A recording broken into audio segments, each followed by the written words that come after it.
You can hush up. This is not your house. What happened? Oh yeah. Finished the trial. Got not guilty. Felt really weird about it. Where's the ending key? But now we're a literal lawyer. I guess with that one trial, we're a lawyer now. So we immediately get another case, and here's us talking to the person we're gonna defend, who's also a Japanese person. So solidarity.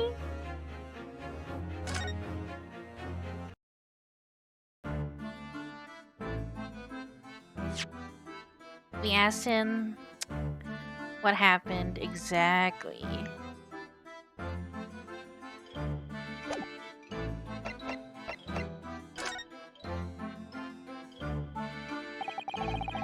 What do you mean, Susato-san? What's the conundrum? Well, if what Soseki-san has just told us is true, there's something I can't explain. He says that he didn't know the victim and that there was no one else at the scene. Then he apparently fled without having been seen. I did. But if that's the case, surely this man has to be the culprit? You... What'd you just say? Nothing. I didn't say anything. What? Can people just read my head, my mind? I actually don't know what the Cardi B and Offset meal is. I saw ads for it, but I didn't pay attention to what it actually is. We're just asking this guy what's up.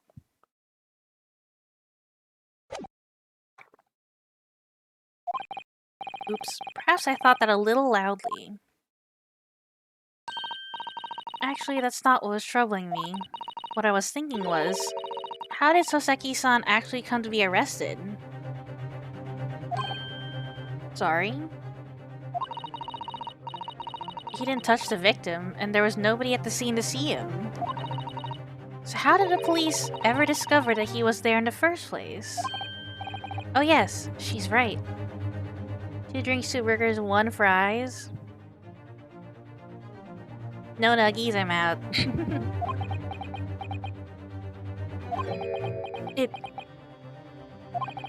It was him. That accursed great detective. He led the police to me. Of all the bad luck. Accursed great detective. Could it be... I shall never forget that man's name as long as I live. With his haughty laugh and his self-proclaimed greatness. Brash, big-headed busybody, be gone. May you be cursed until the end of your days, Herr Locksholmes. I knew it. Mr. Sholmes? I like how they spell it like that. Even though we know how it's pronounced.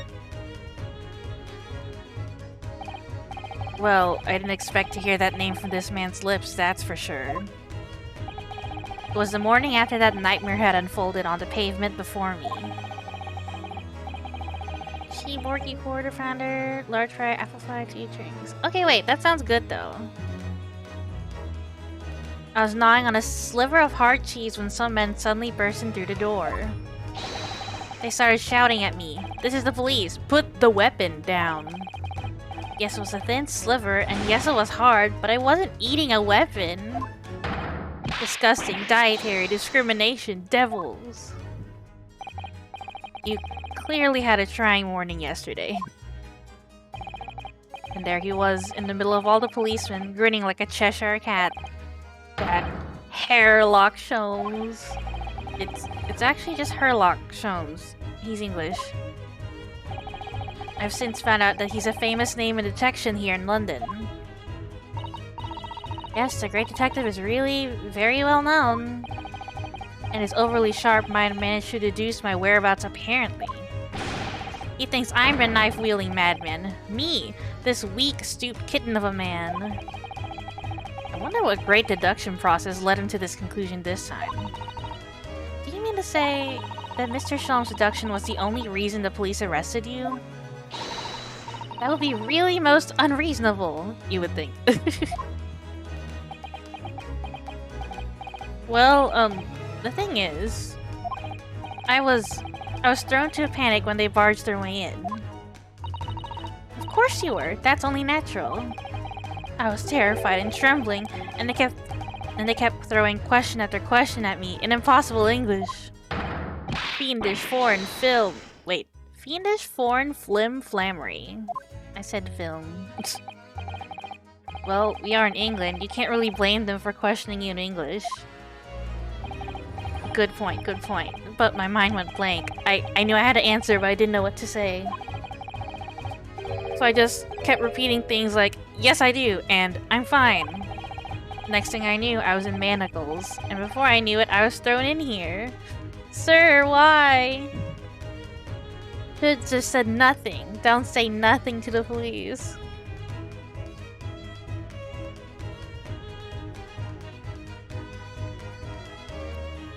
I think it's about the same here. Oh dear. I'm afraid that's hardly surprising. I'm fine? He's not fine now.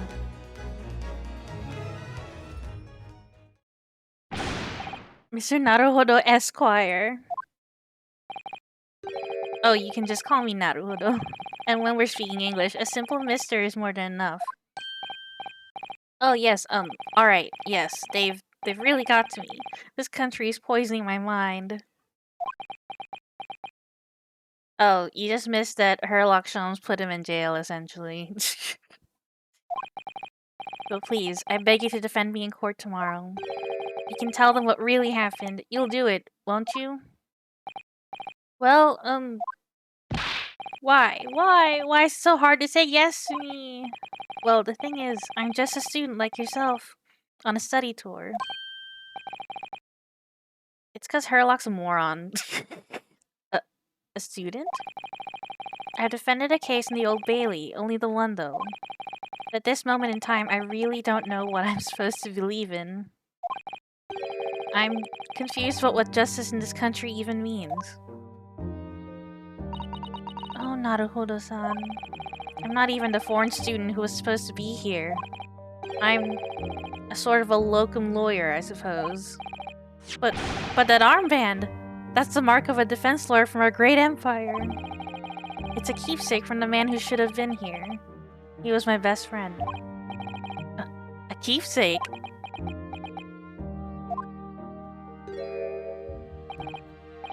I know exactly what they're saying about me. Oh, who do you mean? The lawyers. All the British defense lawyers. They won't defend me.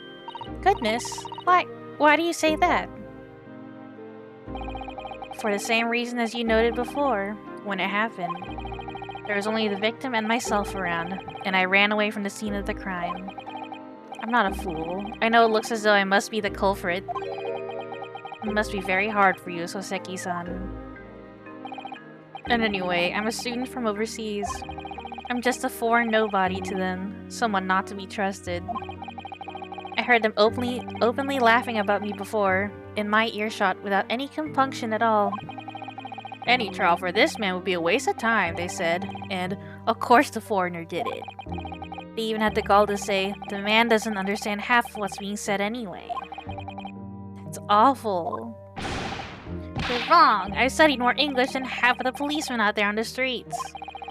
I've traveled halfway around the world to learn about these people's country and its great history. But no one here wants to listen to a man with a strange accent. They all hate me. So, at the very least, I'd like to entrust my fate to someone who can listen to me in my native tongue. You could do it, couldn't you? When I look into your eyes, I can see it. I can see what you've been through. Soseki-san, it's just that... We gotta take it. We gotta take it. Give me a little time, please. I'll do what I can for the time being. What do you mean? We shall investigate the case as thoroughly as possible. If we can find some clues, it will give us a much better chance, I'm sure. Oh, yes, thank you. I'll be here, all alone, waiting for you. Locum student Mr. Naruhodo Esquire. You should be going then, Naruhodo-san. You have a case to prepare for. He's very good at words, which, I mean, that's why he's here, right? To study? Does he have anything else to say? No.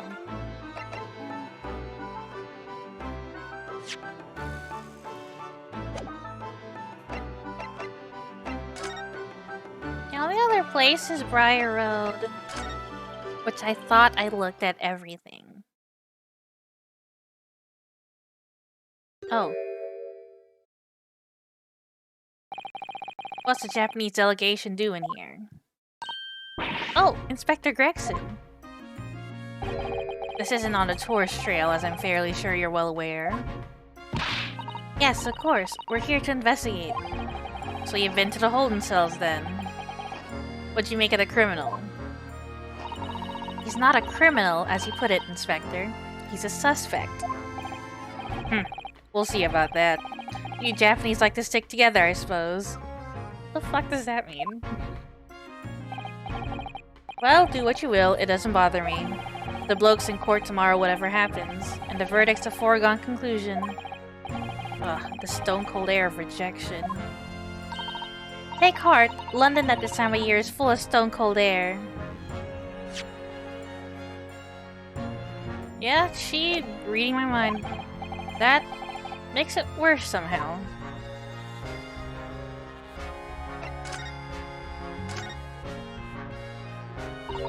Tell me about Scotland Yard, Inspector. Ever since I read about it in The Adventures of Sherlock Holmes, I've been fascinated by the place. The Yard is the most sophisticated police and organization you'll find anywhere in the world, ma'am. Oh, and you know I've always dreamt of wearing a real Bobby's helmet. It does make them look the part, seeing that policeman there with his helmet on. You certainly get the sense that this is a man who will take no nonsense in his duty of protecting the city. Oh yes, doesn't he look wonderful? Being a London Bobby is hard going, I can tell you. Oh really? First thing in the morning, you know what he does? Goes round and rouses all the laborers on his beat so they can get off to work. What? He wakes people up? Yep. Raps on their windows with a long pole. Did it myself going back a bit. I had no idea. The Bobby works for the people of the town. It's just another one of his duties. After that, he starts tirelessly patrolling the streets all day long. He has to cover 20 miles a day. That's a regulation distance. I can't really imagine how far that is, but it sounds like a long way. Let me see. 20 miles? That's approximately the distance from Tokyo to Yokohama. On foot? That's definitely taking things a step too far. Okay, the scale works for me. I was like, 20 miles? I don't know how far that is. But then when they said Tokyo to Yokohama, I was like, oh shit. And when it gets dark, of course, he has the important job of lighting all the gas street lamps. I thought they had, like, dedicated lamplighters. Oh my. And I suppose in between all those duties, Bobbies are expected to investigate cases as well. And chase after criminals trying to evade the law. I'm not sure you could call it in between exactly. More alongside, but yes.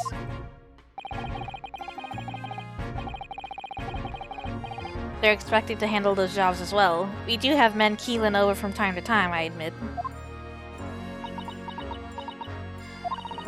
I'd always dreamt of wearing one of those helmets, as I said. But it's with a heavy heart that I shall have to relinquish that dream to you, Mr. Naruhodo. Me? Your heavy heart will be my heavy head if you do. I don't care about the hat. It happened around 5 in the evening 2 days ago, just there on that open bit of pavement. The victim, a young woman, was stabbed with a blade from behind. Is it right that the lady is still unconscious now? You mentioned that she's being treated in hospital. I never said she was a lady. Hello? Truth is, unless she comes round pretty smartish, we won't be able to find out much about her at all. I suppose it means I haven't been able to take a statement from her, of course. Here's a map of the local area I happen to have on me. You can take it if you want. Really? Are you sure? It's yard policy to give lawyers, defendants, suspects the odd bit of information to go on. I haven't actually accepted a job yet, but still. Thank you, Inspector. We gratefully accept. Neat. Anyway, as far as we know, there was no one else in the scene other than the victim and your fellow countryman. So who did it, do you think? Not much of a head-scratcher, is it? Well, I know Mr. Natsume is also claiming not to have seen anyone else around, but just because he didn't see anyone, it doesn't mean we can be sure that nobody else was present. Why are they so sure? It's fucking because of Herlock Sholmes. I'm sorry to have to tell you, but we most certainly can be sure. How? Because, man, the precise moment of the stabbing didn't go unnoticed. What? We have two very reliable witnesses, no less. It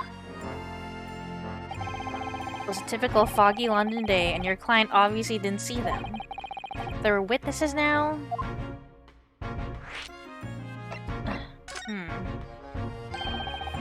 Who are these witnesses, Inspector? A fellow and his wife, and the man's one of the most reliable and respected citizens in all of London. Gumshoes. He's a copper from Scotland Yard. A policeman? That might change things. And this policeman just happened to be there at the exact moment the woman was attacked. Nothing peculiar about that, ma'am. Part and parcel of being a bobby. Catching him banging the act and all that. Do you think it might be possible for us to ask the policeman a few questions? Be my guest. You can ask him what you like. In court tomorrow. Oh. I have no doubt he'll be summoned as a witness. Then I'll give you something to look forward to. That's that then. He's got no intention of letting us meet the man beforehand, it seems. The policeman witnessed the incident. As your judicial assistant, I must warn you that this could make our job very difficult indeed. Yes, as a non-judicial assistant, I could have warned me of that too. Oh yes, one more thing, Inspector. What? The person who led you to the suspect. I hear that was Mr. Herlock Sholmes. What are you bringing him up for? Was it something I said? The color has drained from his cheeks. Wait, if there were like two witnesses, then they could have pointed to the man. I wonder if Natsume knows that there are two witnesses. I don't think he does. That twitchy Japanese bloke goes on trial tomorrow. Are you going to defend him or not? Well, makes no difference to me, but I will just say this. No London lawyer worth his salt would touch that case with a barge pole. Because the prosecution is being handled by the Reaper of the Vale, you mean? Two witnesses are the policeman and his wife, apparently. There's no way to save the man now. It's a waste of time trying. It is all a bit strange, though. Yeah, his wife. Sorry? The Reaper. He hasn't appeared in court once for a good few years now. Yes, we did hear something to that effect. And the only people he usually bothers with are the real scum. The master criminals. The violent ones. But master criminals? The violent ones? That's right, he handpicks his victims. Only deals with those guaranteed to go to the gallows for their sins. But Mr. Natsume wouldn't hang for what he's accused of, surely. That's just my point, Sunshine. Yes, the young woman was stabbed, but it didn't kill her. Couldn't even say the intent was there. So this isn't the sort of case I'd be expecting the Reaper to want to sink his teeth into, for want of a better phrase. Well, it's not exactly a minor infraction, is it? No, there's gotta be more to it. Some reason he's taken an interest. Really? What sort of reason, Inspector? You think I can tell what's going on inside the head of that Lord of Darkness? You'll have to ask him yourself at tomorrow's trial. Are we really going to have to face the Reaper again? The Lord of Darkness, as he put it. I think it's because he knows that we're gonna take it anyways. He's like, oh, Japanese man on trial. I knew who's gonna represent him.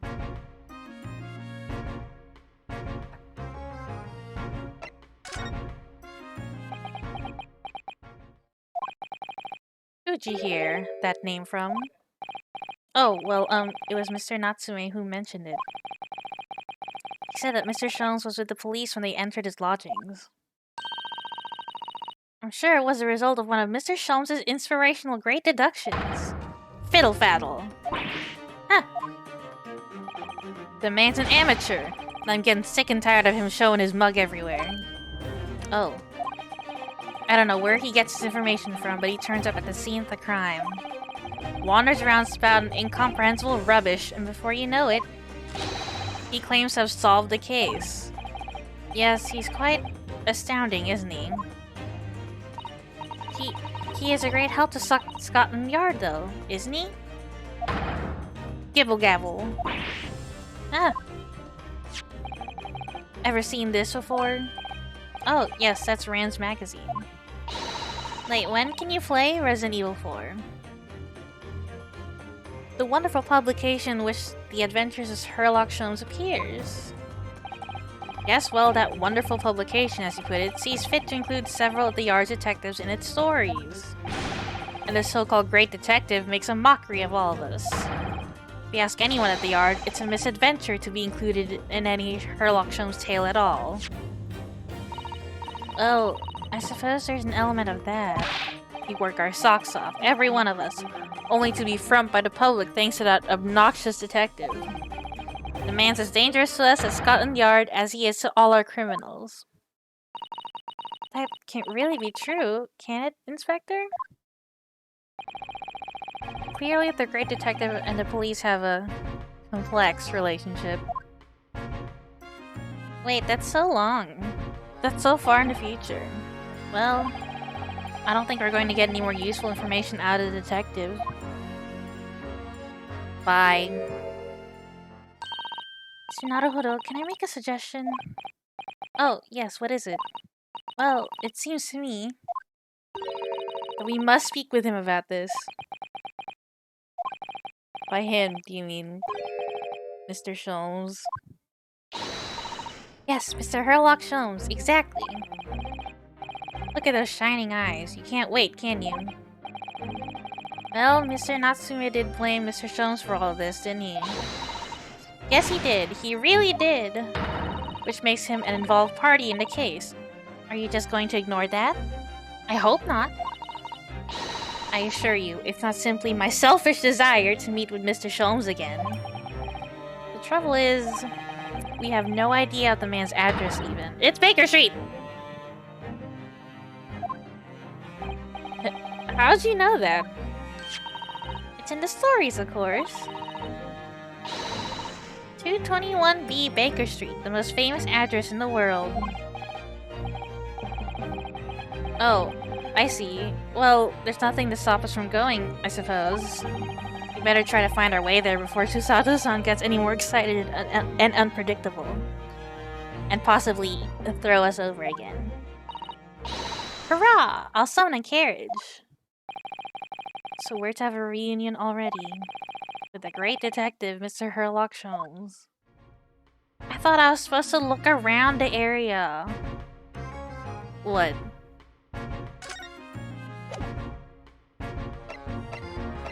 Oh, true. Can I look? No. I already looked at it.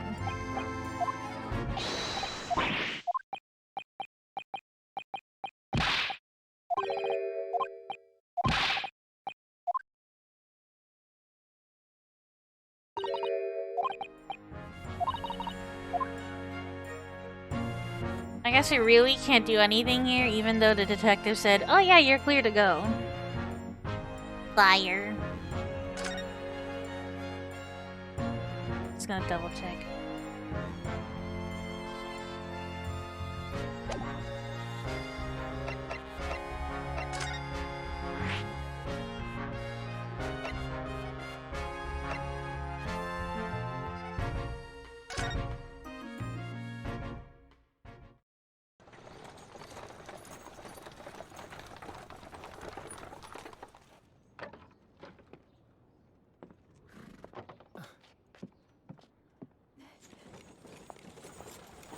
Thank you very much. It's just up there overlooking the street. Good day. Thanks again.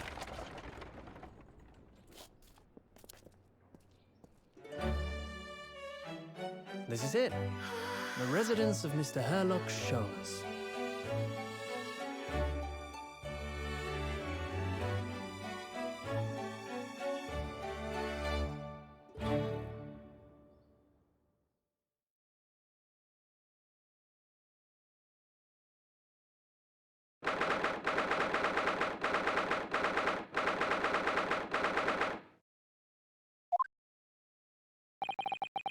So this is where the great detective makes his living. It feels surreal to be here somehow.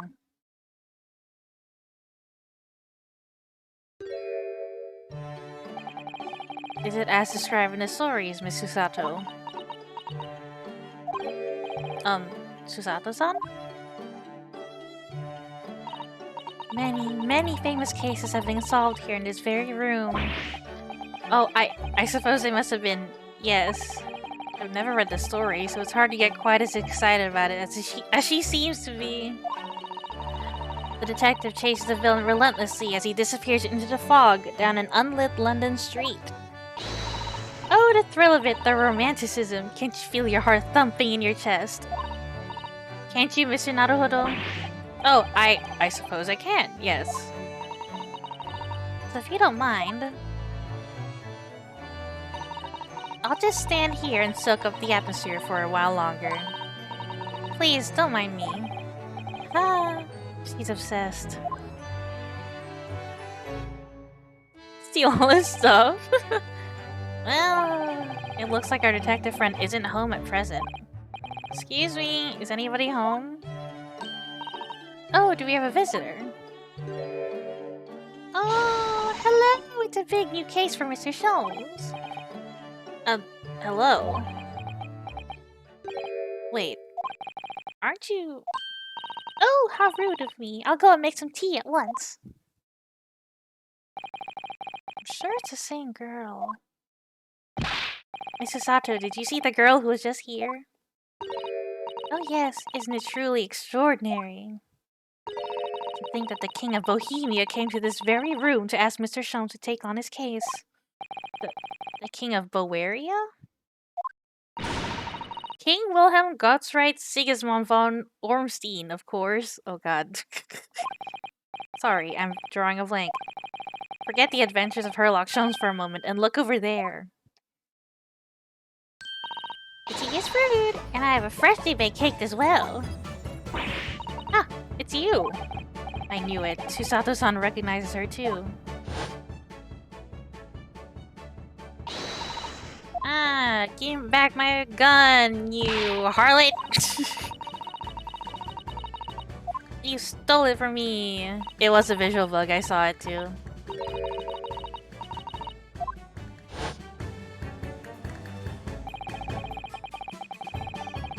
It's the girl who turned up at the end of Mr. McGilded's trial in the defendant's antechamber. I've never met a lawyer from the Far East before. Who are you, having to get straight to work when you've only just arrived in London? Oh, yes it was challenging. Well, try this tea. It's my special blend, you know. Oh, well, yeah, her cheek is wigging out. Oh, thank you. Is tea supposed to look that color? Oh my, what a fragrant yet mellow flavor. Hooray, it's a winner! I tried blending different leaves designed to alleviate fatigue, you see. You must be exhausted after your long voyage here, and you have another ticklish trial tomorrow. Oh, and you're to defend a Japanese man. I do wish you lots and lots of luck. Did Mr. Sholmes tell you about us by any chance? Oh, you know Hurley, do you? Hurley? Mr. Sholmes, you surely... Mr. Sholmes was a fellow passenger on the boat that brought us to Great Britain, you see. Was he really? Well, I had no idea. I'm afraid Hurley's out on an errand again today, even though he's just returned from overseas. Wait a minute. We met this girl for the first time ever yesterday after the trial, and only briefly at that. How on earth does she know so much about us? Did she deduce all those things, do you think? And perhaps more to the point, why is she here in Mr. Sholmes' suite? Oh, silly me, I haven't introduced myself, have I?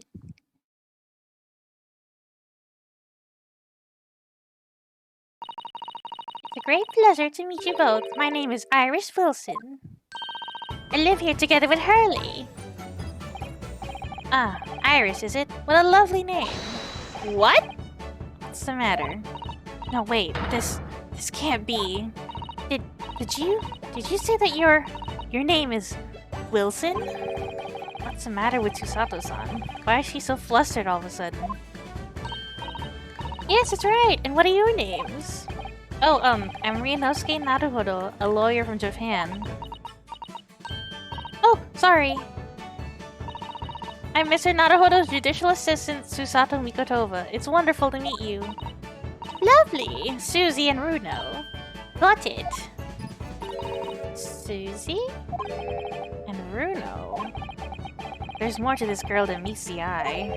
I have so many questions for her, I don't know where to start. Yes, and so do I. Wait a minute. Is this... Watson?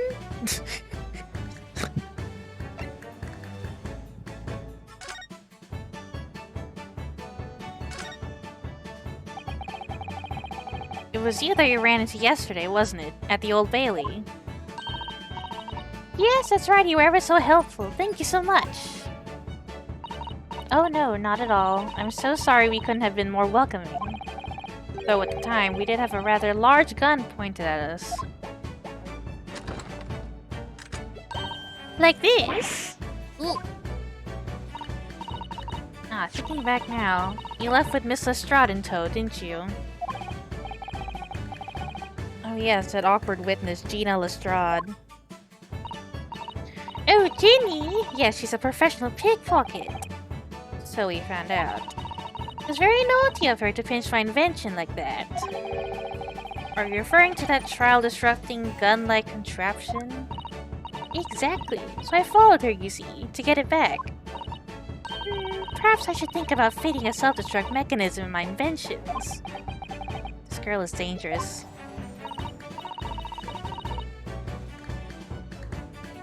Right, there's no chance Magnum's guilty before the trial ended. I did say that. Well, anyway, I brought Ginny back here after that. She could apologize to my trusty technician. Sorry, your technician? Hurley, of course, silly.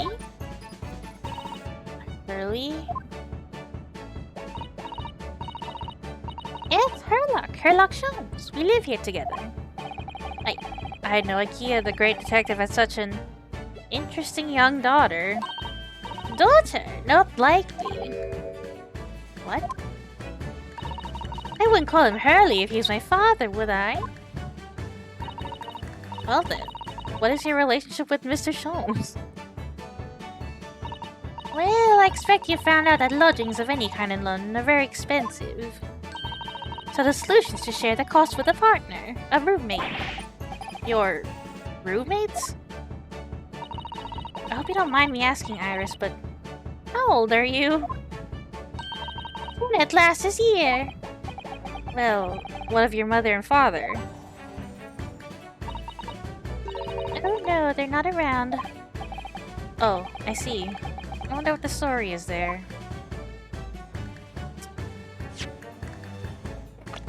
Hold on. Oh, Herlock isn't in our roster. She has a degree in medicine? Oh, and she writes the stories. I forgot. That's weird. He's like 32. That's weird.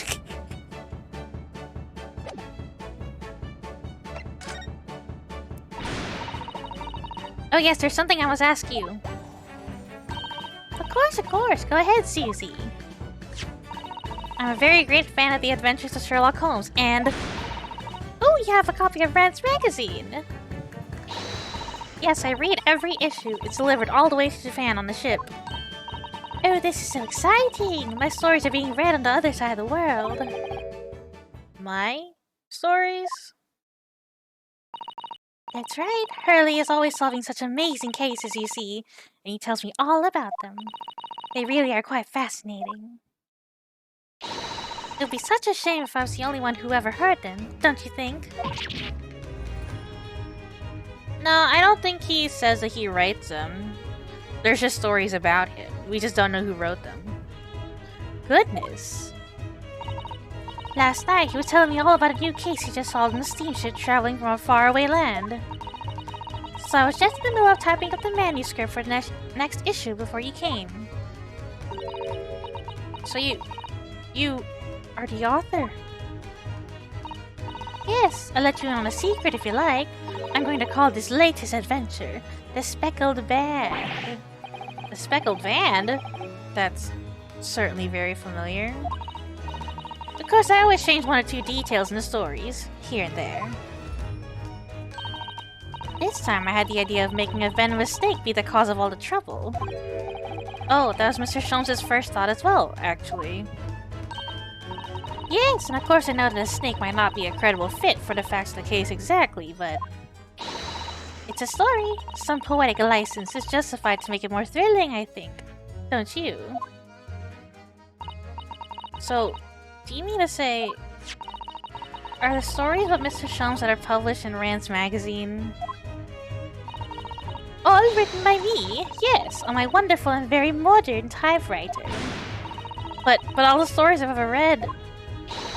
are written by a doctor of medicine! Dr. John H. Wilson! Susato-san's getting more and more worked up. Ah yes, that's me! I mean, my name really is Wilson. But what about the doctor of medicine part? That's all true, too. I am a doctor of medicine. No, at 10 years old. At 10 years old? Well, that's quite incredible. But... Dr. Wilson is an English gentleman! Ah, yes. I did alter the setting slightly for the stories to be more compelling. Oh. Well, it sounds a little strange, doesn't it? A great detective with a 10-year-old girl in tow. I suppose it does, yes. Poor Susato-san. She looks like her whole world has just fallen apart.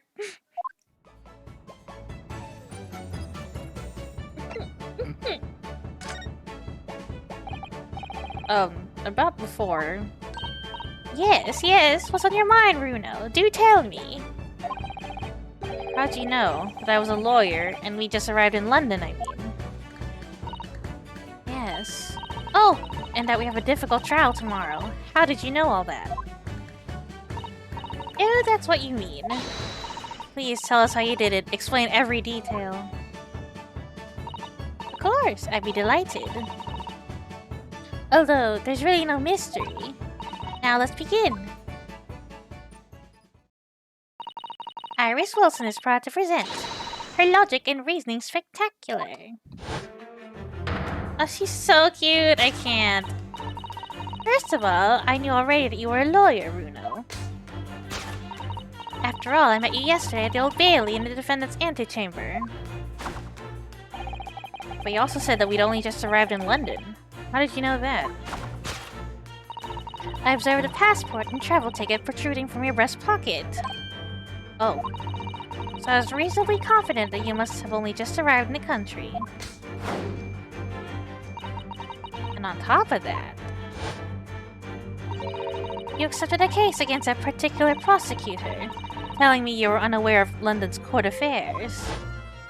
The Reaper of the Bailey? I walked right into that one, didn't I? I noticed a red ink stamp on the back of Susie's hand. You were given that when you visited the local prison to meet with a suspect, weren't you? Earlier today. Ah. I use those stamps to keep a close eye on comings and goings, you see.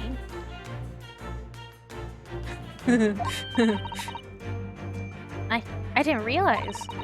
And the red stamp is only used for people visiting foreign inmates.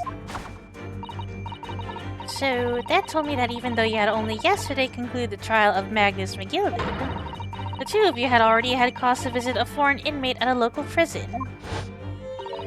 However, neither of you was wearing a particularly sad expression on your face, so I concluded that the prisoner was unlikely to be a friend or a relative. That led me to believe that you must have accepted a new case. I see. But how could you have known that the trial is tomorrow?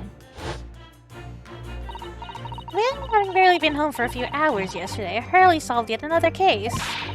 It obviously amused him. He told me that he caught a Japanese man who was bawling and trembling.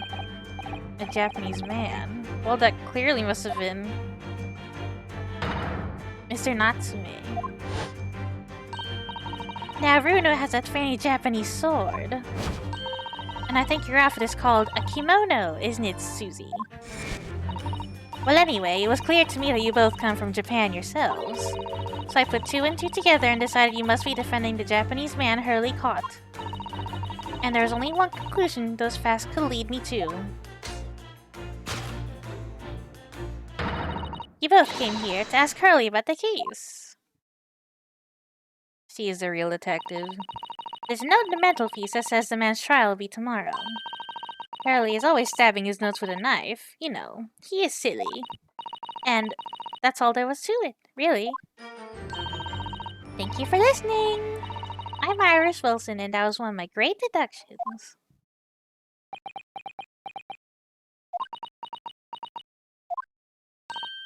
Well, was it a winner? Were my deductions correct? They were spot on.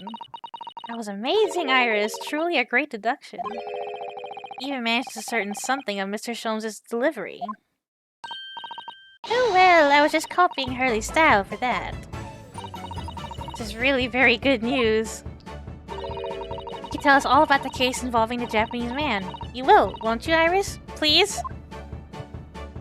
Please? You're the more competent one here. So, okay, I figured out where he gets his little gadgets. Iris makes them. Or no! Wait, she said that the technician makes them, and the technician is Herlock. So he makes his own machines? So yesterday, Mr. Sholmes apprehended a Japanese man, you were saying? Yes. Hurley had just arrived back in London after a sea voyage, but the police are waiting for him at the railway station to take him directly to the crime scene. The great detective is a popular man, it seems. Apparently a woman was stabbed on a quiet street somewhere in town. There were witnesses who had seen a short, shifty-looking, astute man running away from the scene. A short, shifty-looking, astute man. Mr. Natsume, beyond any doubt. So Seki-san said that he didn't see anybody else in the street at all. But it seems there were witnesses after all. Hurley used his great deductive powers to determine the man's address. It was a lodging room very nearby. He went directly there with the police, and what did they find? A short, shifty-looking, astute man, shivering in fear. Ugh. Mr. Sholmes' great deduction certainly hit the mark that time. Of course it did. He's a great detective. Susato. Listen.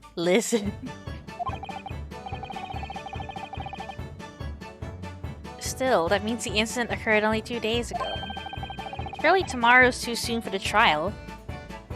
Isn't it? Definitely. We have no time to investigate properly. Hurley says that London is rife with crime. Oh. Scotland Yard is doing its best, but they can't stay on top of it, apparently. Oh dear, I hadn't realized the situation was so dire. That's why they can't afford to spend too much time investigating cases and trying the criminals in court. Staff and money are both short. Crimes are usually pinned on the first suspicious person. It's terrible. Public defenders! We need public defenders! I suppose it's the harsh reality of the workings of the world's greatest justice system. I suppose it is. But in that case, I don't hold out much hope for Soseki-san.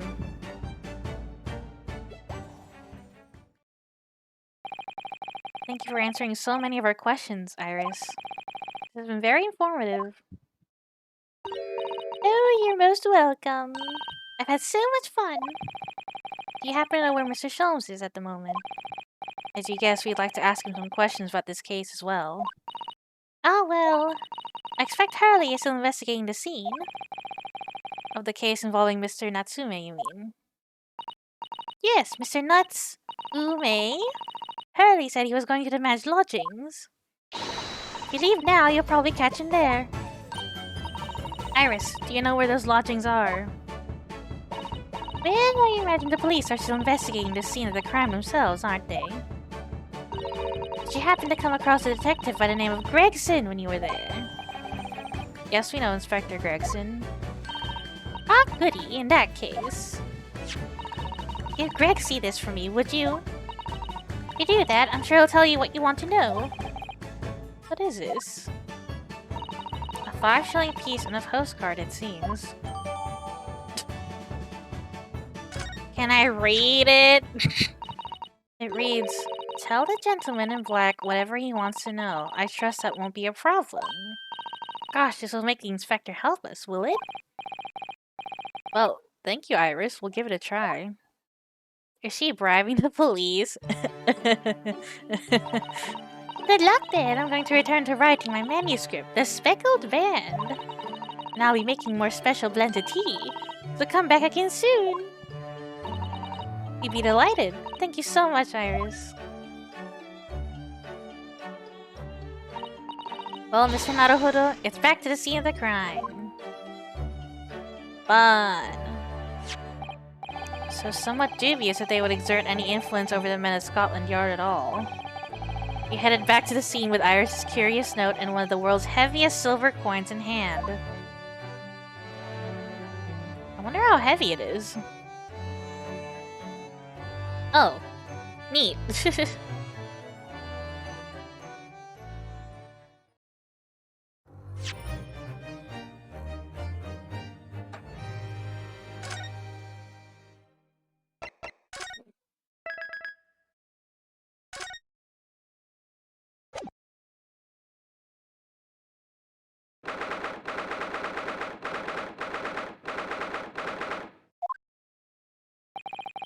It looks as though the police are still here, carrying on with their investigation.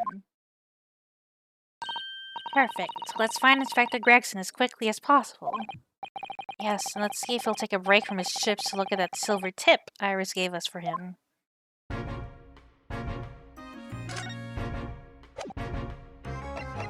I'd like to show you this.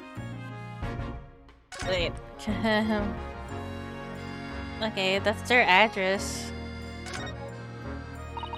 This is a 5-shilling piece, isn't it? I believe it's called a crown. Yes, and you can train a Scotland Yard detective to do whatever you want with just a single one. Iris must be the most powerful 10-year-old in the world. How much is 5 shillings, by the way? What's it really worth? Well, it's probably enough to buy all the chips the inspector could possibly eat in a whole month. That's greasy. Oh Tell them like whatever he wants to know. I trust that won't be a problem. Kiss. Iris's little handwriting is adorable, isn't it? Tell the gentleman in black whatever he wants to know. I trust that won't be a problem.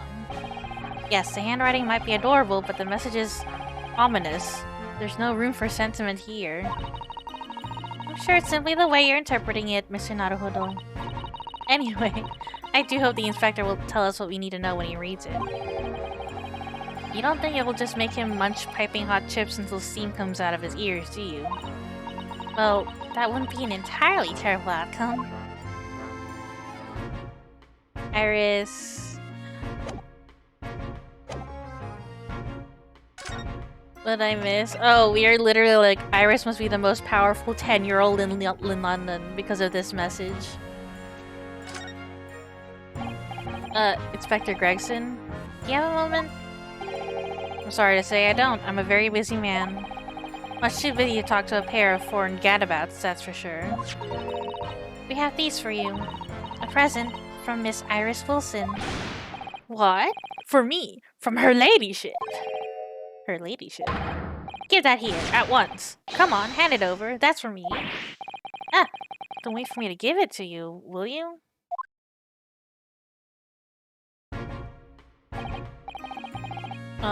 What was that coin exactly? He does. It's a silver crown, obviously, but it's a lot more than that. It's, well, it's an appearance fee. That's what it is. An appearance fee? Oh, I see. You mean... That's right, for the adventures of Herlock Sholmes. Her ladyship always offers me a little financial reward for featuring me. Every time. Her ladyship? You miss a lot.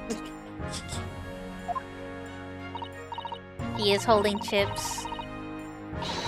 Yes, yes, of course. I know about your exploits, Inspector. I read them avidly.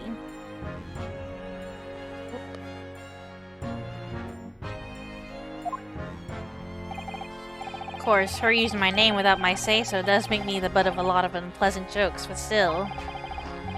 I'm sorry, Inspector. That must be difficult for you. Never you mind that. So, what do you want to know then, eh? Sorry? Tell the gentleman in black whatever he wants to know. I trust that won't be a problem, it says. Well, obviously it's not a problem. Go on, fire away. What do you want to know? Oh, we just met Wilson.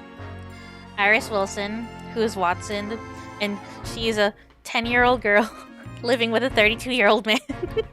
And we thought it was very weird.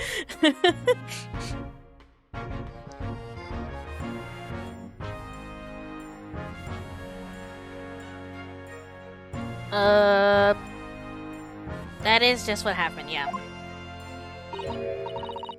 Well, if you wouldn't mind, Inspector. I know, I was about to say, is she like his daughter? No. We asked her that and she's like, no. We'd very much like to know the address of Mr. Natsume's lodgings.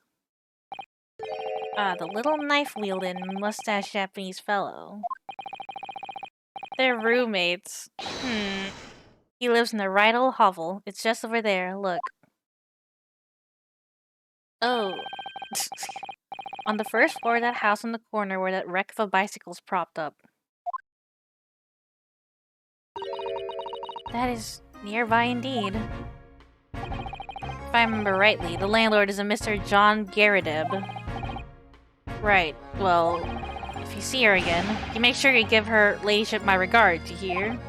I mean it, you tell her that Gregson sends his very best wishes.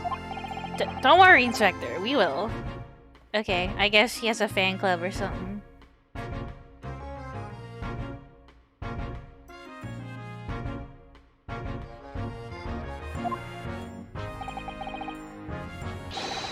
Goodbye for now then, and long live her ladyship. I mean, I think she's basically his adopted daughter, but at first they're just roommates. From what we can tell right now. Well, at least he told us what you wanted to know before you left. Yes, so then shall we go and see what we can find in Mr. Natsume's lodgings? Definitely. She said, we asked her where her parents are, and she's like, oh, they're not around. I'm like, okay, I guess we'll not press on that. That is what Watson does. He writes all the Sherlock Holmes stories.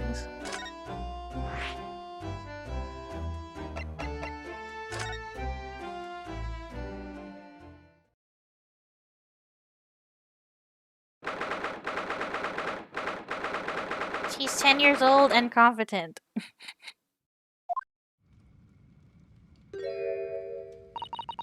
May I help you?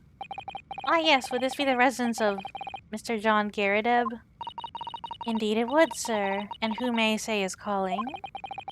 My name is Ryunosuke Naruhodo. Mr. Naruhodo is representing Mr. Soseki Natsume. I believe he takes lodgings here. Oh, what was that thing on her face?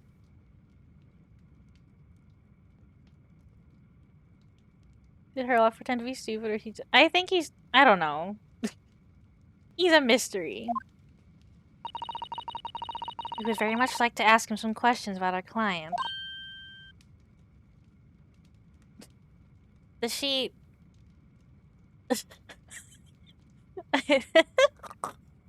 I think Coach is saying she should be like the rest of us who were downright shit at 10 years old.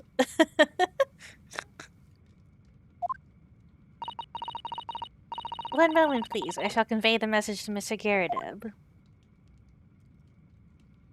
Did you see that, Mrs. Sato? That was a real-life English maid. I know. As I understand it, anyone of standing in English society employs a number of household staff. That was the first time I've ever seen one in the flesh. Oh, this day keeps getting better. Certainly feels like we've really arrived now, doesn't it? We need only to meet a butler, and the experience will be complete. Well, I'm not sure if I go that far. But I understand the sentiment. Thank you for waiting. Mr. Garrideb will see you now. This way. Can I look around? Look at that enormous screen. It must have been put there deliberately, surely. Yes, it certainly seems like someone's trying to hide something from view.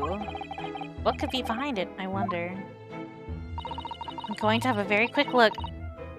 Just a little peek. Maybe let's not, Miss Susato. I think the maid is going to head us off with a cup of tea. Maybe we gotta talk to him first. Broken things. What's up with the food here? Why is there a cannon here? There's a whole ass cannon, I just noticed this. I guess we'll talk to him first.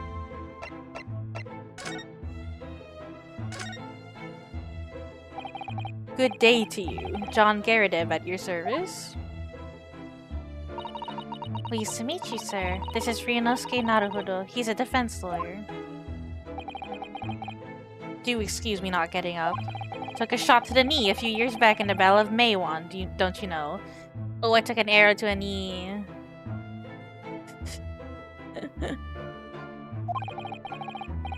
Earned a medal for my pains, but had to withdraw from service. Handed over the reins to the up-and-comings. But he's a retired soldier. It's a hell of a job getting up and down stairs now, I can tell you. Don't get out much, as you can imagine. Yes, it's quite a climb up here to the second floor, isn't it? I was panting at the top of the stairs. What was slang for getting married?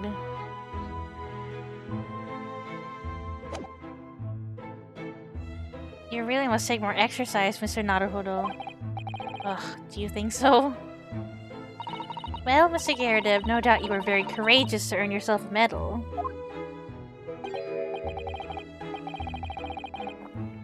Oh, it was nothing. The medal's just a folderol, really. Funny.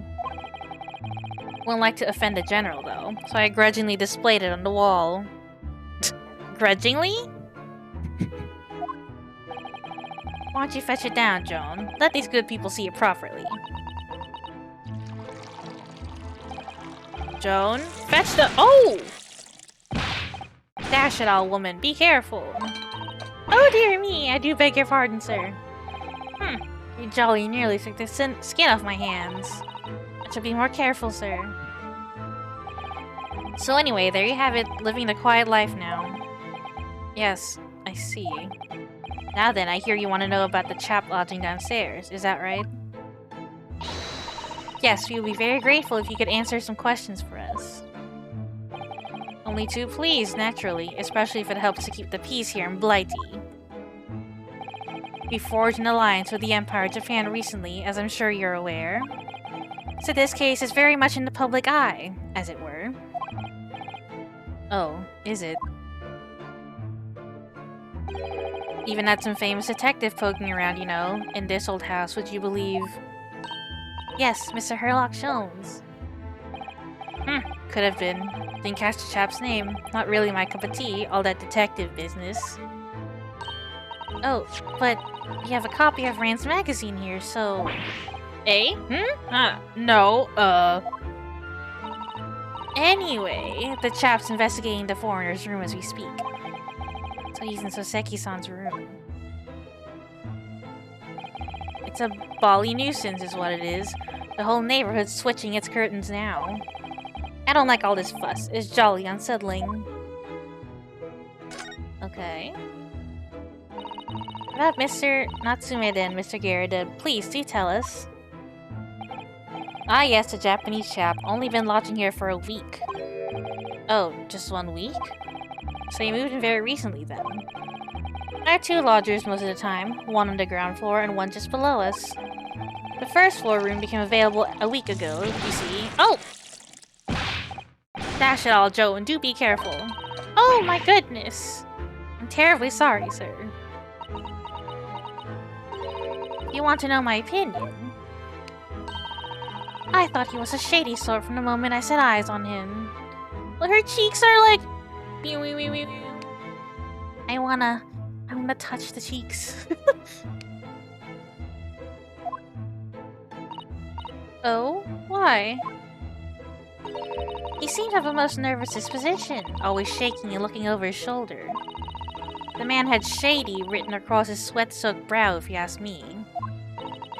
I said to myself, Joan, that man is trouble. Sooner or later, he's going to do something untoward. And I'm rarely wrong about anything.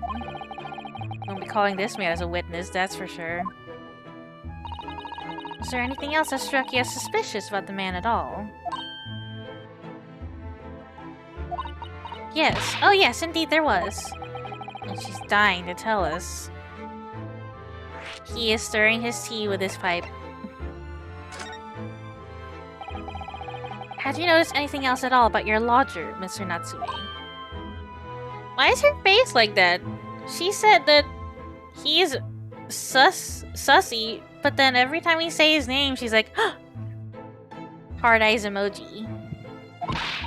Oh my word, yes, the man was shadier than an orchard.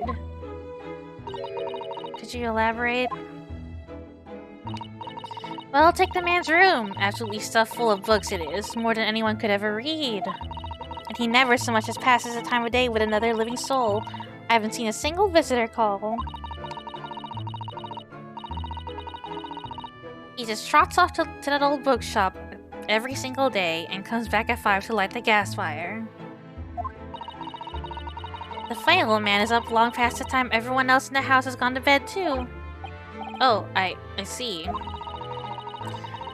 The gentleman on the ground floor goes to bed at around 9 each night. But I've never known that Japanese fellow to retire any earlier than 2 in the morning. Ah. Could you clarify something, I wonder? Who is she talking about? She's talking about the Japanese man, Natsume. What, pray? How do you know so much about Mr. Natsume's routine? Oh? I'd understood that neither of the lodgers live on this floor of the house. Is that correct? That's right, yes. They're both below us, on the first floor and street level. Then, how is it that you know so much about the lives of your lodgers? The precise times that they come back in the evening, for example. Even the times they go to bed.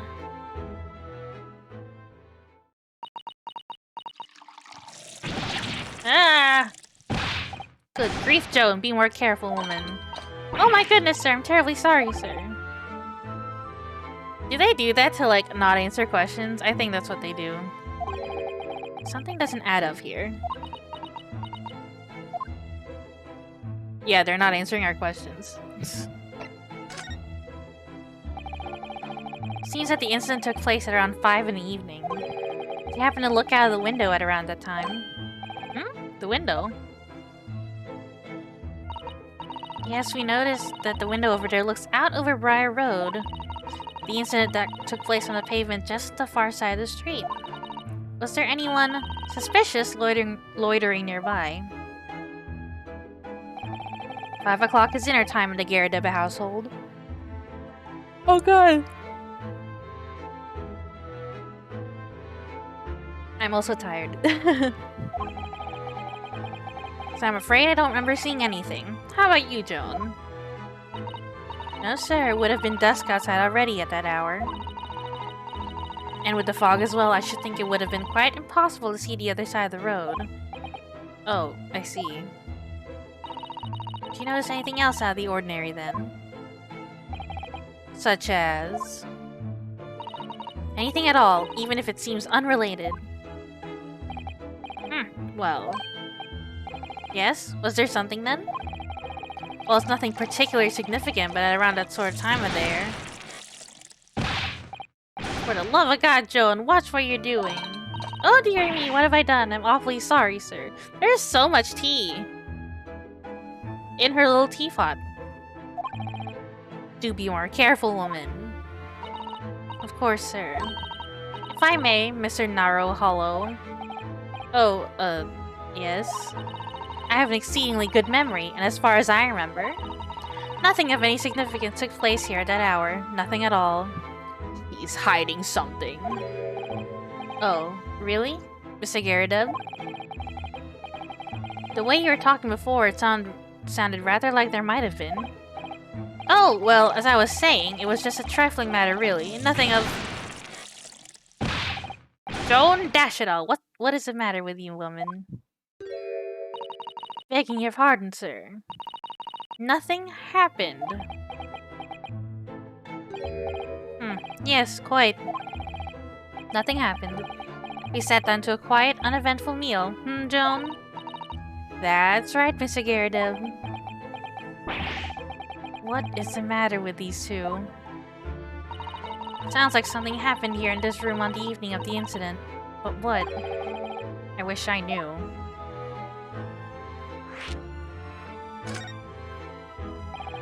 Could you tell us which floor Mr. Natsume's room is on?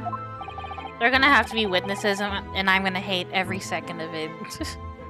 Why, certainly, just below us on the first floor. And Mr. Sholmes is investigating there, even as we speak? Yes, told me Nat's his name, had asked him to look into the matter, so I gave him the key. Mr. Natsume has engaged Mr. Sholmes' services? That's a blatant lie. They are gonna be in a stand together. Hopefully she won't have her teapot to distract him. Would it be alright if we also had a look around in Mr. Natsume's room, I mean? Don't see why not. It's just down one flight of stairs. Who knows if we'll find anything that could help us with the case, but we have to try. The jurors are allowed to bring knives. Ugh, so true. We need all the clues we can lay our hands on, shall we? Yes, and while we're there, we can speak of Mr. Sholmes again. Perhaps he'll be able to tell us more.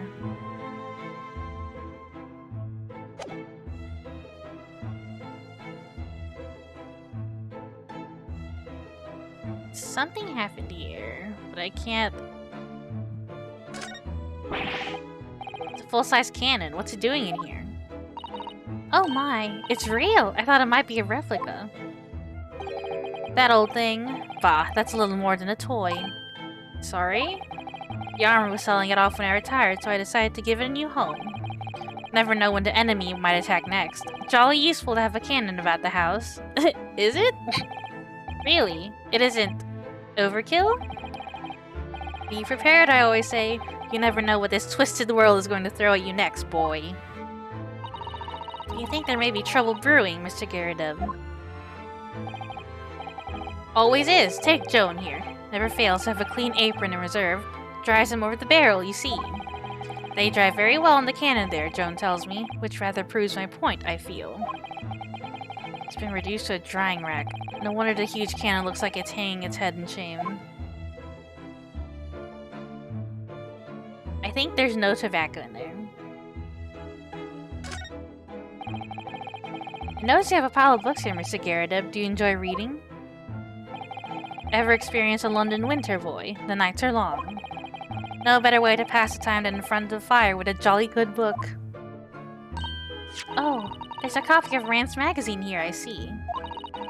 No doubt Mr. Garrideb enjoys the adventures of Herlock Sholmes too. Great detective has a great many followers, it would seem. I try to look here, but they're like, don't. This is a candle.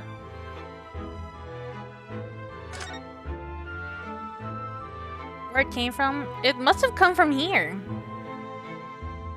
But let me look at this side of the room first. That uniform looks fairly ancient, doesn't it? It's clearly been well looked after, though. That old thing? Ha! Not much better than rags, really. Oh? Wore that ceremonial garb at my retirement bash, you know. But I'm not one for dwelling on the past, me. Would have gladly thrown it out, but you know how it is. Anyway, it doesn't hurt to have the odd piece of memorabilia lying around, does it? Oh, I see. Perhaps we should leave the past in the past. You don't care about the past, but you have this cannon, this, the metal, these shells. Just asking. Are those mortar shells? They're enormous. Ah, I hadn't noticed. What are they doing here? Ah, those old things. Couple of little rounds accidentally fired into the barracks during training, you know. Became a bit of a colorful regiment folklore, that incident. You mean, you deliberately hunted out the spent shells? Well, I wouldn't say deliberately, exactly. They're only scrap iron, after all. Usually just thrown away, I believe. But you never know when things might come in useful, do you? Useful for what, exactly? Yes, well... Joan here did manage to knock one of the bally things on my foot the other day while she was dusting. Oh no! Hadn't shed a tear since 1869 before then, you know. Maybe reconsider throwing them away? Your shells are huge, stop. That looks like a Medal of Honor, and it's showcased on a very grand banner. Yes, it's displayed with some pride, I would say. Although it bothers me that it's not straight. What, that old thing? Sorry? I should be glad to see the back of it, but the general would turn in his grave if I dispose of it. The wall's the best place for it, keeps the bally thing out of my way. So it's just been polished to shine by accident, I suppose. There appears to be an inscription on the medal itself. Look. Let me see. It says, for distinguished participation.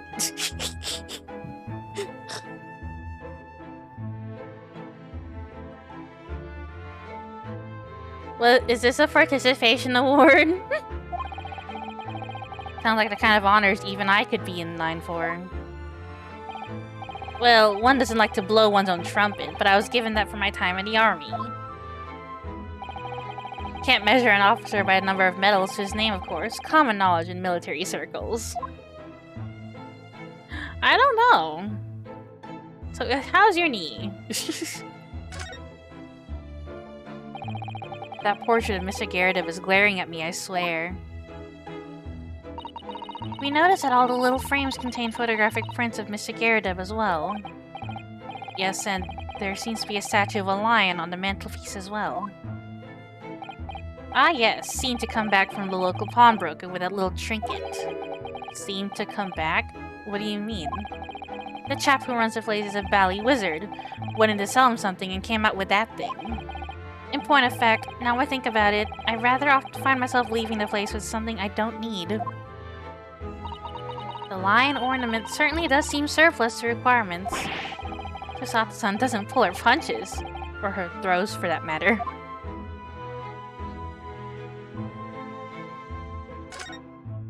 He's also hanging clothes up here. Oh, look! What a wonderful collection of cakes lined up on that gleaming silver cake stand. Lined up? It looks more like someone has half demolished them to me. Afternoon tea is a time of indulgence, you know. It is quite the English way. It is Mr. Garadev's custom to take 2 cakes with his tea. It sounds delightful. Oh, wait a minute though. There are at least 10 cakes on this cake stand. Well, naturally, and it would never do to waste the leftovers. So whatever Mr. Garadev doesn't eat, I say to myself, Joan, you shall have to tidy up. How magnanimous of you.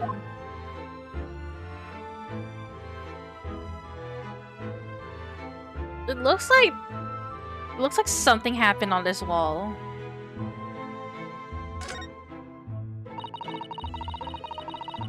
This old candle holder looks a little out of place here, wouldn't you say? Yes, you're right. It's clearly supposed to be gold, but it's almost completely black for some reason. Is it? I thought that was just a shadow. Ah, that old thing. Yes, just a cheap piece of ironmongery. Gimcrack, really. Oh. These are when I was studying, don't you know, for my commission.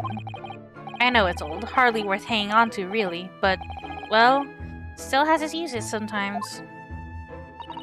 Of course. Does everything in this room have some elaborate story behind it? They're memories, Mr. Naruhodo. Memories.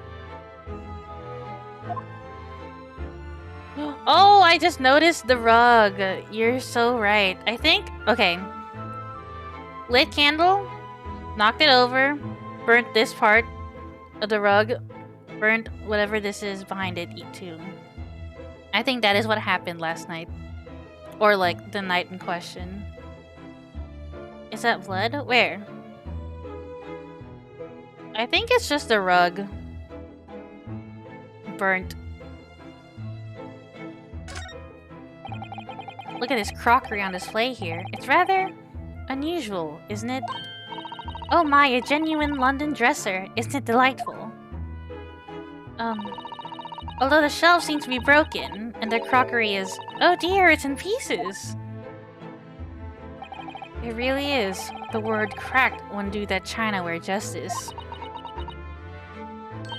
Ah, I wonder... Perhaps a cannon was fired at it.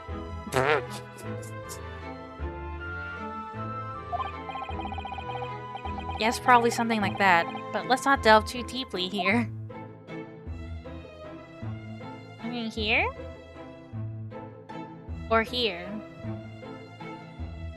Left, okay, so it's like here? I think it's just the rug. Like this spot right here.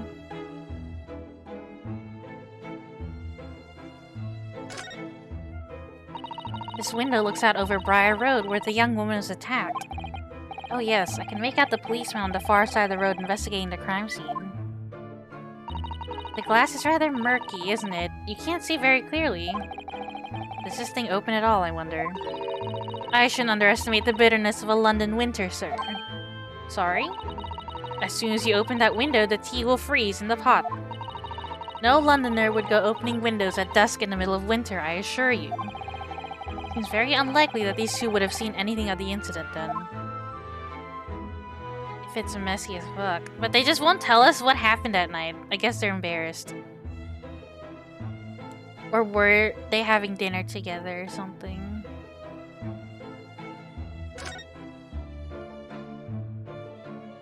I think that's it. Alright, let's go meet Sholmes. Oh, the older man owns the building. And the Japanese man lived here. So we're asking them if we could look at his place.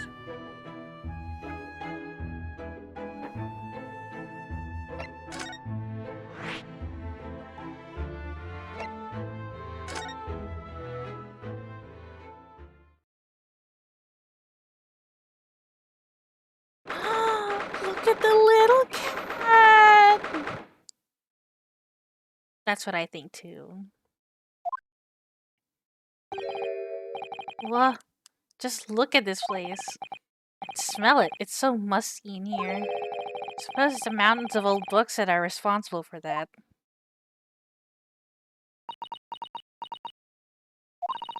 I don't think I've ever seen so many books in all my life.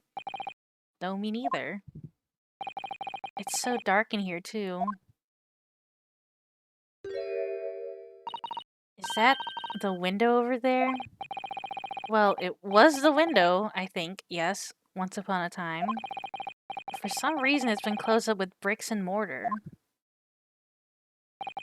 So this is where Mr. Natsume lives. By the way, I haven't spotted Mr. Sholmes anywhere, have you? No, that's true, but according to what Mr. Garrett told us, the great detective should be around here somewhere investigating.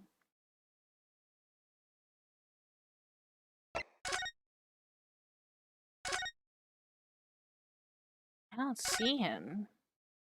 Weird. Why is it so quiet all of a sudden? I'm scared. He's gonna pop out. Oh look, it's a beckoning cat from home. It's a bit big and bulky, isn't it? Surely Mr. Natsume didn't bring that Maneki Neko all the way from Japan with him. I hardly think you're in a position to comment, Mr. Naruhodo. Are you forgetting the enormous Daruma doll that you brought in your luggage? Well, it can be dangerous traveling abroad. I wanted a lucky charm. Those are huge, too. Damn, Ryunosuke. Yeah, I was gonna say, or the sword. Well, I imagine Mr. Natsume wanted the same, and this cat is sure to beckon good luck to him. It's not doing a very good job so far, is it? You mustn't say such things. I didn't say a word.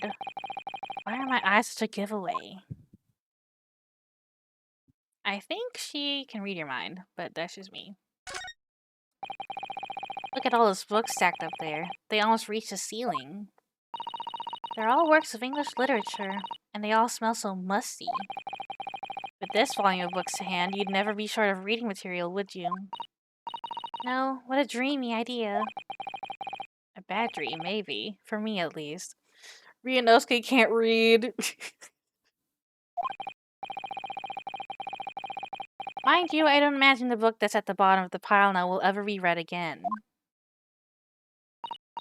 Ah, so reading it is an experience that comes but once in a lifetime, just as the tea ceremony teaches us. No, I think he just doesn't like reading. I certainly didn't expect the conversation to turn down the path of tea ceremony philosophy. Tea ceremony. My friend, is engaged and they are doing a tea ceremony for that too. Could you even call this a window? I think so. It was a window at one time, after all. And the wall that remains is a frame around some bricks now. So really it's just a wall then, isn't it? But why would anyone deliberately break it up like that? I did up my bitrate, yeah. Did that get reset? No. I did drop some frames earlier.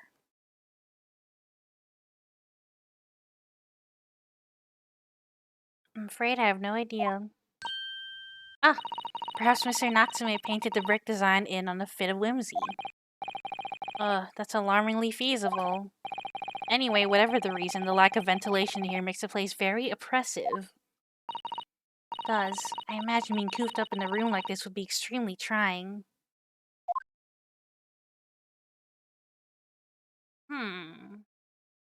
Hold on. Let me check on something.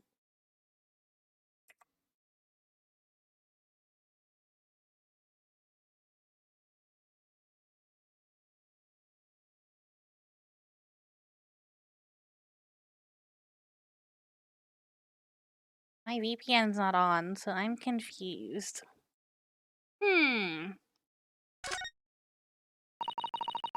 That desk seems to be wedged into a crevasse between the mountains of books on either side. I suppose Mr. Natsume would sit there and read while stroking his cat. surrounded all sides by these towering old tomes. Surely he dreamt of books every night as well. Yes, he must have done, mustn't he? Oh, what's this? It's a receipt from a second-hand bookshop. Your books. Oh yes, Mr. Natsume's name is on it. Look, and the date of purchase. Ah, 2 days ago at 4:45 p.m. That's the day of the incident. That's just a short while before he was embroiled in the terrible attack. He must have been on his way back from buying some old books. That's weird. I'll have to look at the recording. Well, wait, the recording is probably better on my end. Can I read it? 2 shillings tendered in receipt of. Picture of Monsieur Lecoq. A meal for Gavroche, Canterbury Yearning. Isn't the first one the picture of Dorian Gray, and the third one is Canterbury Tales? I'm not sure what the second one is referencing to. A meal for Gaboriau.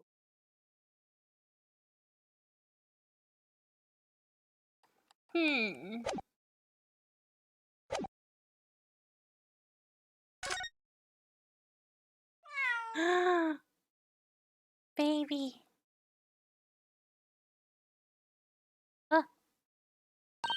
Oh my, what an adorable little cat. Perhaps he's looking after all the books while his master is away. I don't know about that. He disappeared into that pile of books as quick as a flash. It was a tricolor Mike, wasn't it? Do they even have that sort of cat here in Great Britain? Perhaps Mr. Natsume brought the little creature with him from Japan. That's made me feel homesick now. Already? We've only been in the country for 2 days.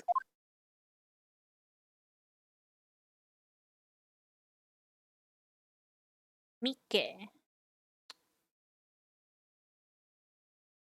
So where does he sleep? What's this? This appears to be some sort of meter on the wall here. It looks very robust. I wonder what it's for. There's a slot for inserting coins here too.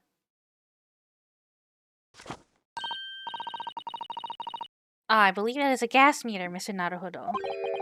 A gas meter? Yes, it seems there is a pipe gas in this district which consumers pay for by putting coins in the meter. So if we were to put a coin in a slot, that would be enough gas to use the lights and the gas fire for the whole night. So if you're too poor to have a coin, you'd have to spend the night in the dark and freezing cold. That's right, as would a rich man who only carried crisp white notes. No, that's not how that works, Susato. London is a scary place. Rich men can definitely stay warm.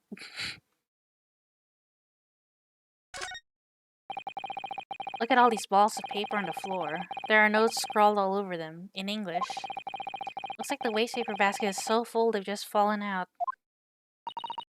I think Mr. Natsume must have been deeply immersed in his research, don't you think? The cat just walked away. Or deeply averse to tidying up his mess. I wouldn't like to speculate which is closer to the truth.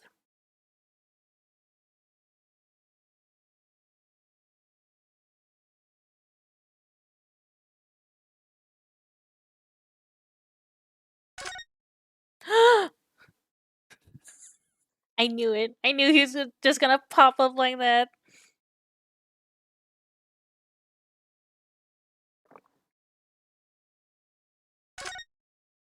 Ah! Look, Mr. Naruhodo. Aha! There he is. Where'd he appear from? Seems to be engrossed in the pages of an old book. I hope he won't mind if we disturb him. Hello, Mr. Sholmes. Ah, you two. Good day. Now, let me see. Where was it that we met? Oh, Mr. Sholmes, we were together on the SS Buria.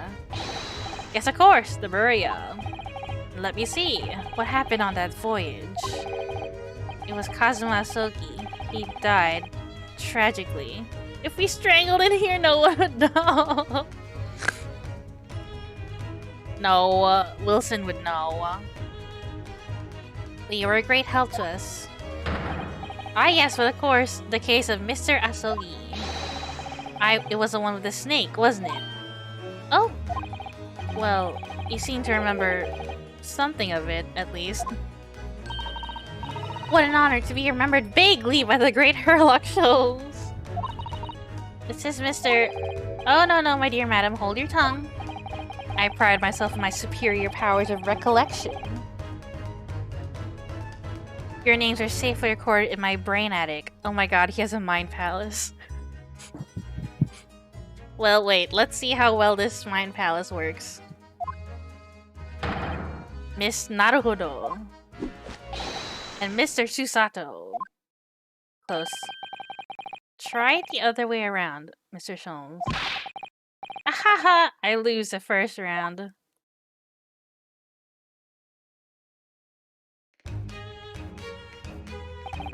In truth, I had hoped to invite you both to my Baker Street suite the day we arrived in London. But some Scotland Yarders ambushed me at the railway station and whisked me away to a crime scene. It was an entirely trivial case, of course. I solved the matter in no more than 30 minutes. So they apprehended Soseki-san in that short an amount of time? I'm afraid the pursuance of a new case has dulled my recollection of my past involvements a little. A little? It is a mistake to think that one's brain attic has elastic walls and can descend to any extent. I do my best to forget useless facts, lest they should elbow at the useful ones.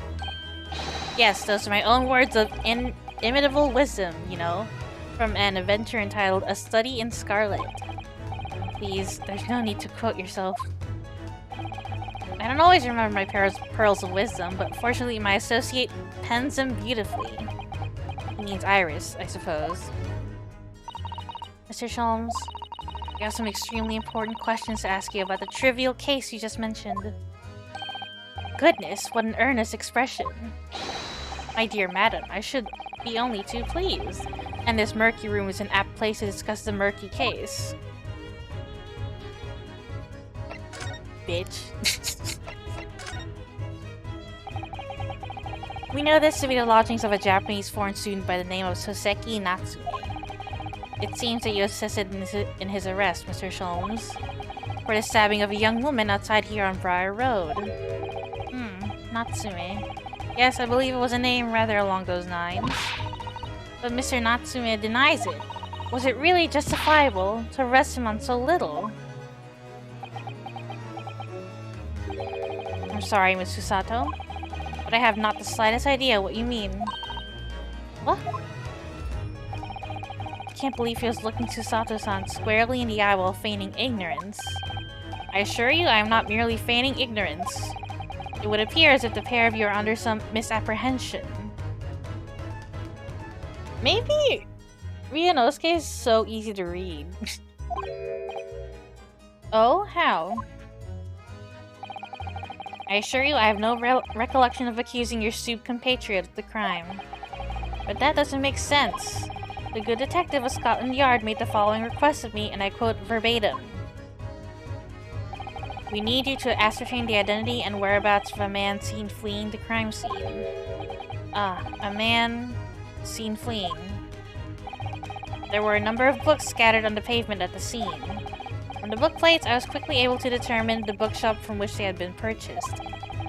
On speaking with the proprietor, I was immediately led to this address. Elementary, wouldn't you say? I believe there's a receipt around here somewhere from the establishment in question. So you don't think Mr. Natsume is the culprit, then? That I could not tell you. But it was aggravating my faculties, hence why I returned here. However, this place is such a trove of fascinating books, I found myself quite lost in bibliophily. Bibliophily? Do not be deceived into believing that I am a man of leisure. No, no, no! Oh dear.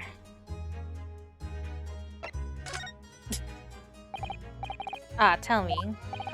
Have you encountered the landlord of these lodgings? Yes, Mr. Garadeb, a retired military man. It was the first time I've ever met a soldier from the great British institution that is the services. And it's the first time I've ever met a maid from the great British institution that is service. I didn't think it was that funny. I do apologize. As you may well be aware, many households in London employ a maid. Yes, I read as much in my Great Britain primer. And so conversely, whether or not a household employs a maid has come to betoken the social standing of those dwelling therein. Betoken their social standing. Sorry? Put simply, my dear fellow, those who employ at least a single maid are considered middle class. Those who do not are beneath that. In the upper echelons of society, of course, households employ enough staff to constitute a large family. Goodness, how extraordinary. As you can appreciate, for those in the precarious boundary between the middle and lower classes, being able to afford just one maid is of the first importance. Echelon? I had no idea. And it is for precisely that reason that I find great stimulation in the situation upstairs. Specifically in the retired army veteran, Mr. John Garrideb. Oh? Affable as he is, the fellow is hiding something. Whether or not it imposes on the circumstances of this case, I am as yet unable to ascertain. I'm thoroughly lost on what he means to say.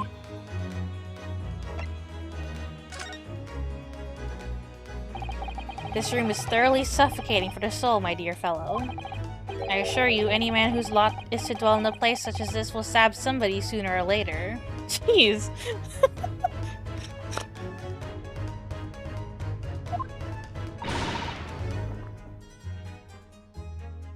Mr. Natsume has stabbed no one. Ah, but sooner or later, as I said. I don't believe that's the issue here. About this dark little room, Mr. Sholmes. Why is there no longer a window? Do you have any idea? No window? Well, I mean, I can clearly see that there's a window, of sorts. But it's been completely blocked with bricks. Ah, I see. The answer to that question is quite simple. Window tax. Window tax? What is that? Ooh, nice. Surely not a tax on windows. Precisely that. Oh my goodness. Until relatively recently, a tax was levied on households in this country by the number of their windows. What?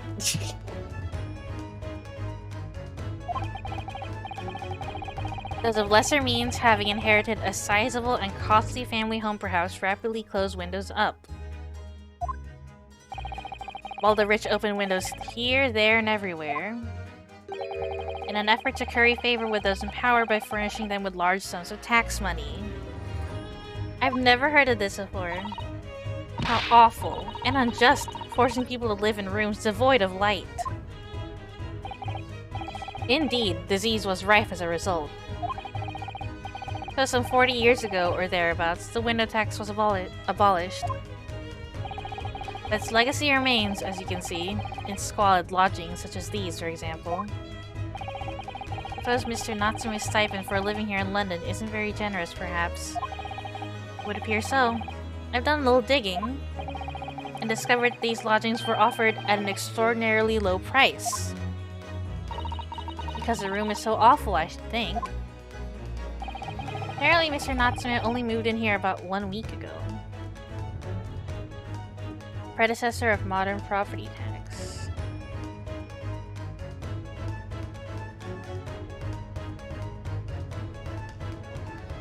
Property tax makes sense.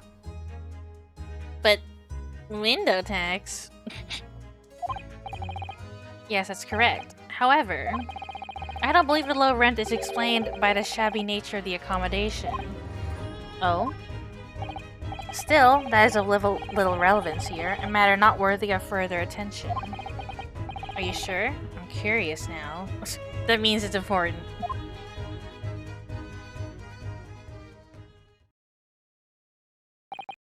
Well, I believe I've told you all I can now. Thank you, Mr. Sholmes. Ah, yes, Mr. Naruhodo.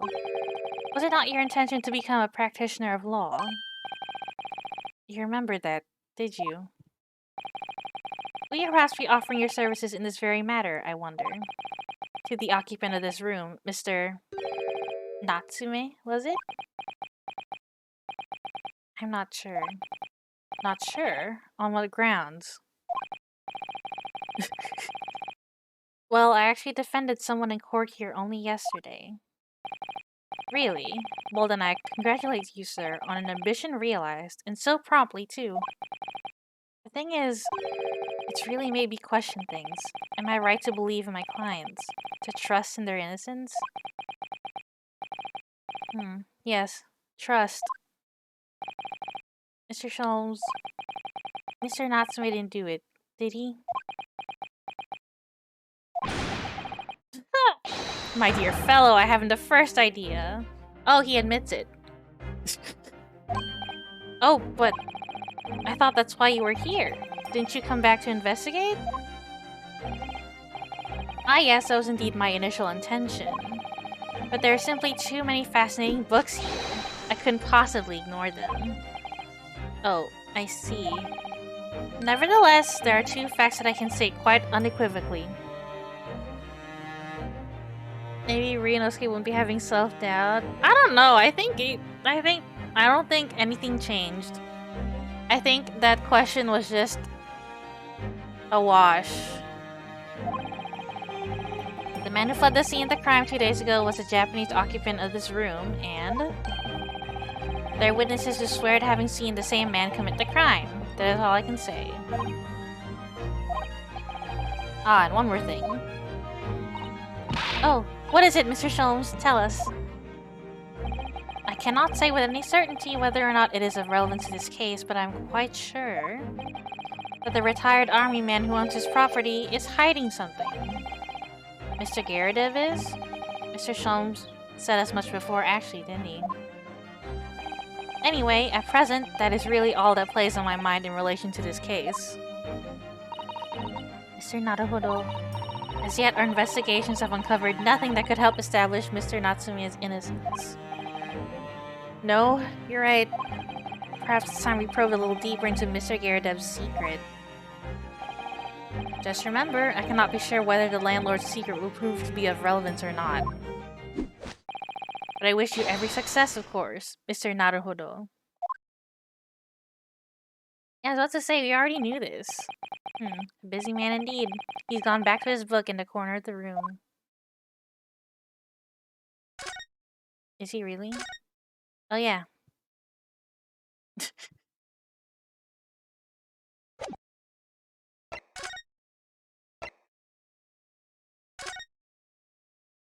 Wait. Let me read the description of the place. Ah, you pair again. Tell me, was a detective chap, I forget his name, still hard at work down there? Mr. Herlock Sholmes? Ah yes, rings a vague bell. All the detective business isn't really my thing, I'm afraid. Well, Mr. Sholmes is in his element down there. Jolly good show. Another cup of tea, if you please, Joan. Now then, why don't you tell me what...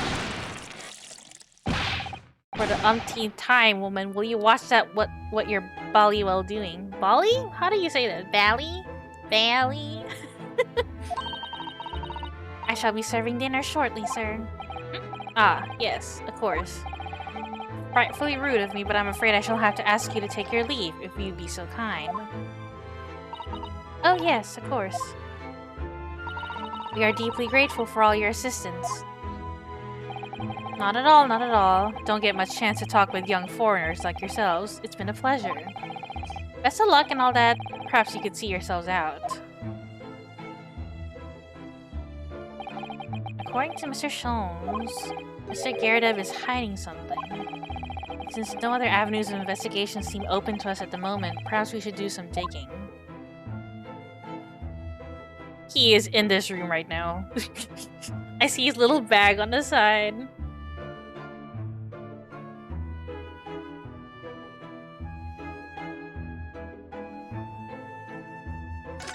Wait, it says... Suite on the top floor of the Garrettov household occupied by the landlord, Mr. Garrettov, and his wife. Where's his wife? I only see the maid.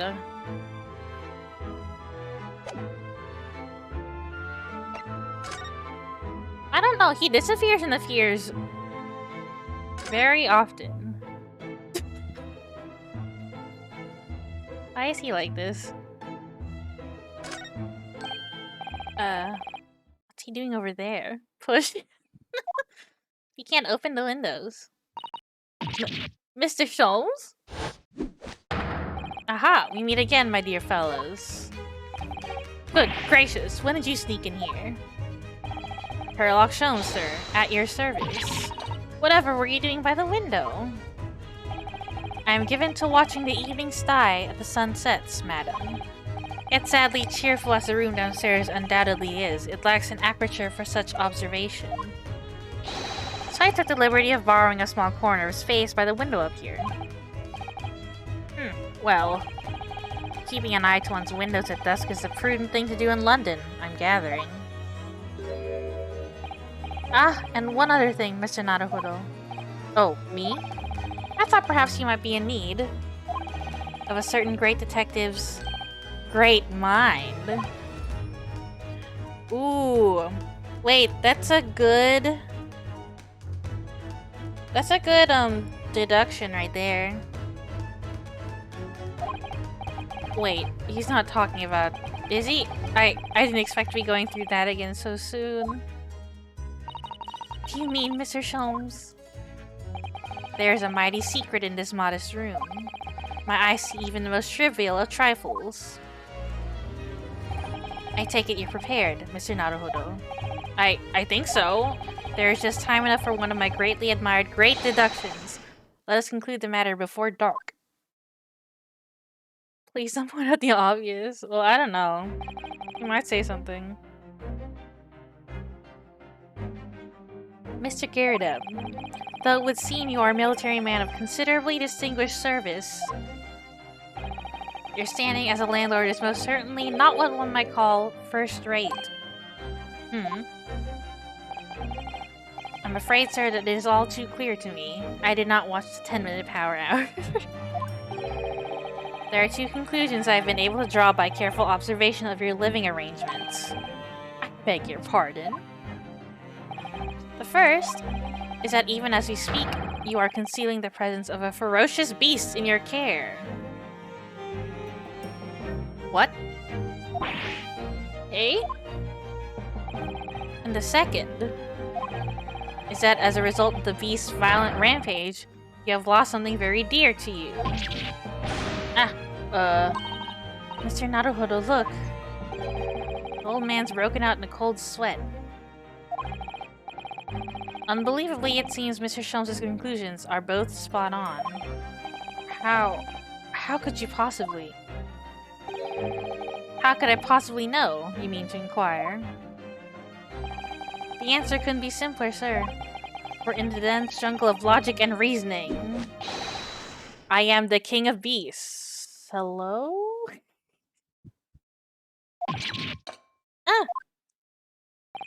And I know only too well that wild beasts are not easily tamed. I can't be tamed, is what he says. So, shall we begin?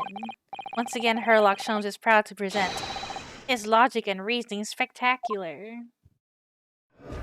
No! No!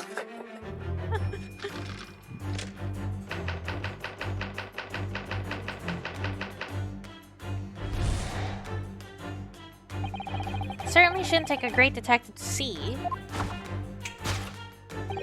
that a fearsome beast has been on the rampage of late within these four walls. Thus we are faced with a question. What form might this beast take? Ah, for a man with a military breeding, your eyes are uncommonly candid. Your furtive glance, Mr. Garrettov, leads us directly to the answer. The true nature of the beast has run rampant here is revealed by that lion statue. Yes, he can definitely store a lion here.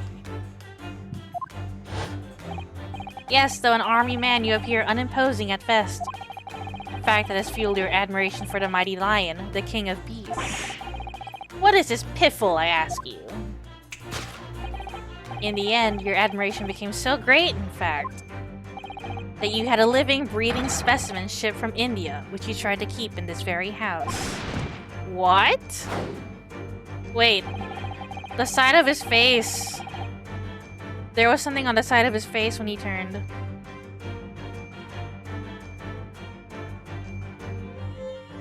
Yet living with such a wild beast proved more difficult than you had imagined. It was like a slap mark. It was like red handprint on his face. The chilling traces of a wild rampage are still very much in evidence. Well... Yet as we look around, the beast in question fails to present itself. Where could this angry creature have disappeared to? Madam? Me? I pray you do not consider me such unchivalrous, but it is plain to me with one glance in your direction. It is. Your dress pocket gives us a handsome clue as to the beast's current whereabouts. For protruding from it is a handbill advertising a circus show. Ah. Yes, you sought to dispose of this terrifying lion, Mr. Garrido. At Batty Circus. A traveling show currently sojourning in a nearby park, I have observed the tents. You sold the savage lion, sir, to the circus troupe. The whole ass lion in the teapot. Wait, okay, I'm gonna stop for now.